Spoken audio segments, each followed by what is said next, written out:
All right, guys, so this is my discussion on learning the guillotine.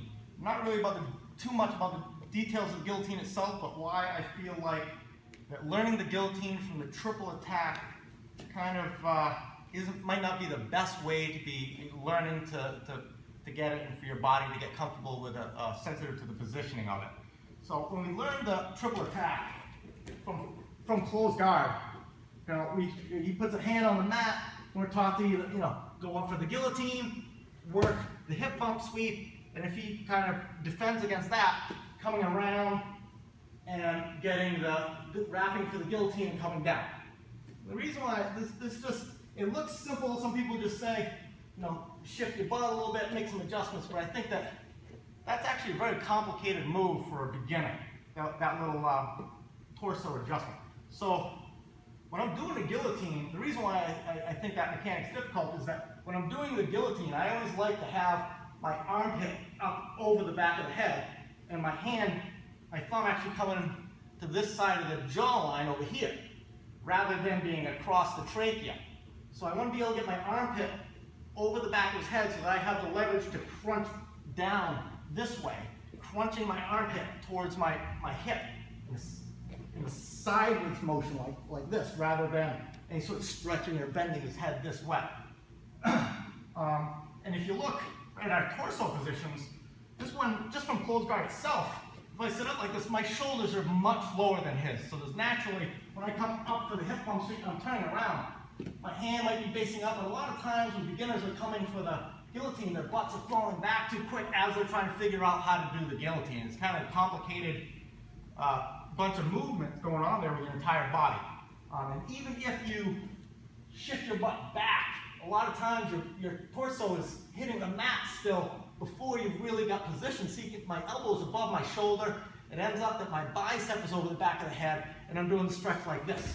And another thing about doing it from the hip bump sweep is a lot of times, even if you're shifting your butt back, you're still squared up to the guy. And it's very difficult to have my armpit coming over here, my armpit over the back of the shoulder, when my hips are still squared up to his. So it's going to be more beneficial to be a little bit off to the side here, so that when you crunch down to the side, your hips are in a better position to come over, for your upper body to come over. So I had a difficulty for a long time with doing guillotines, partially because of all the gi material. So I did learn it better in no-gi at first, but I learned it really from top half guard in no-gi. So when I'm here, come back here a little bit. So when I'm in somebody's half guard, and I really like the Darce guillotine threat together, they feed into one another really nicely. But when I'm in somebody's half guard and I'm looking to switch to the other side, I'm able to adjust my torso level pretty easy. And a lot of times people playing half guard, they're also naturally looking to crunch their head underneath you a little bit. So it's very easy to get your armpit over the back of their head. They're naturally trying to hide it. A lot of times maybe they're going for a low half, deep half, or something like that. So I'm in here.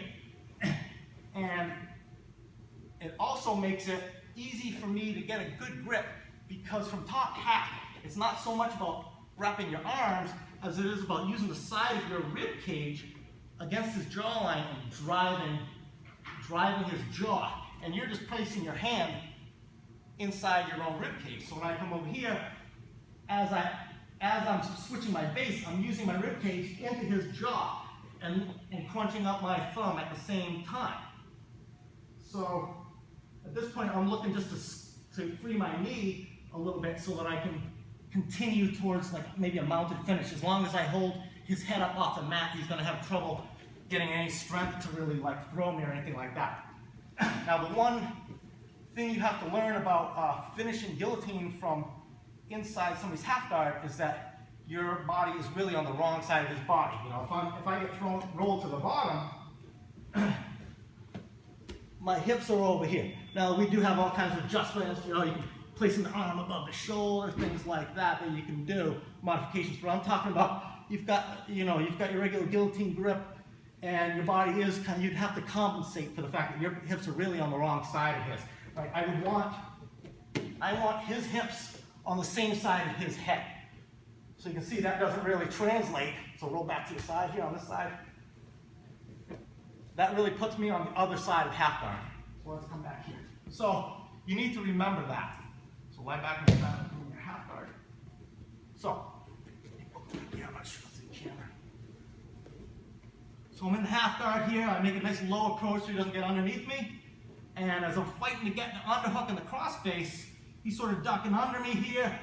And I can scoop in. I use my rib cage to drive into his jaw. And at the same time, I bring my thumb up in front of my rib cage. I'm not really too worried about his positionally on him. My rib cage is doing that for me, and I'm just bringing my hand up inside like that. At this point, I'm freeing my knee, and as I roll, at least right now here, no matter what happens, I've essentially got a butterfly hook with this. So either my legs get to mount, I use this foot to help me get to mount, or if I roll from here, no matter which way I roll, to this side or if I roll through, or even if I come back, right? Even if I come back, I have a butterfly hook here. My hips are really on the correct side.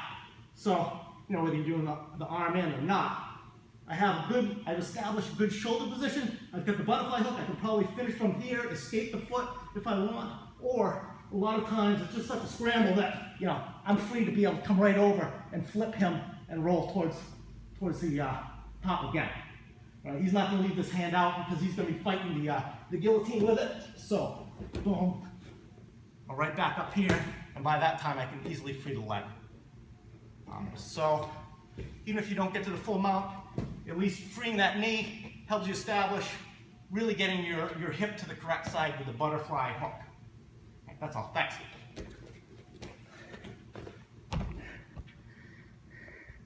Oh shit, I don't know if that worked. Oh no.